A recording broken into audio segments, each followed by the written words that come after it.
No, in fact, Prime Minister was shell shocked. He was in shock and there was no answer. एक जवाब नहीं दिया प्रधानमंत्री जी ने। और मैंने कोई कॉम्प्लिकेटेड क्वेश्चन तो नहीं पूछा है।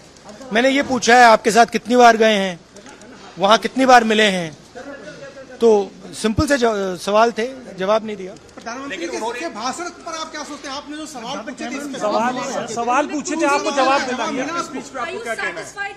जवाब मिला आपको? No, I am not satisfied, but it reveals the truth. Hindi में ये मतलब स्पीच से सच्चाई दिखती है कि अच्छा, इंक्वायरी की बात नहीं हुई।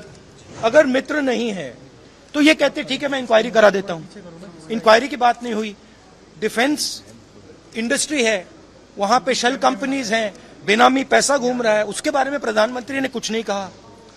तो मतलब क्लियर है कि प्रधानमंत्री उनकी रक्षा कर रहे हैं, उनको प्रोटेक्ट कर रहे हैं। लोगों को भरोसा है राहुल जी, आप देश के लोगों को भरोसा है मोदी पर। हाँ, इस पर आप क्या? नहीं, वो तो ठीक है। मतलब मेरा कहना है कि ये नेशनल सिक्योरिटी का मामला है, हिंदुस्तान के इंफ्रास्ट्रक्चर का मामला है। प्रधानमंत्री को ये कह देना चाहिए ठीक है हम इंक्वायरी करेंगे, चेक कराएंगे क्या है इसमें, बहुत बड़ा घपला है, मगर वो भी नहीं बोला। तो जरूर वो उनको प्रोटेक्ट करने की कोशिश कर रहे हैं, मैं समझता हूं, मतलब उसका कारण भी है। Thank you.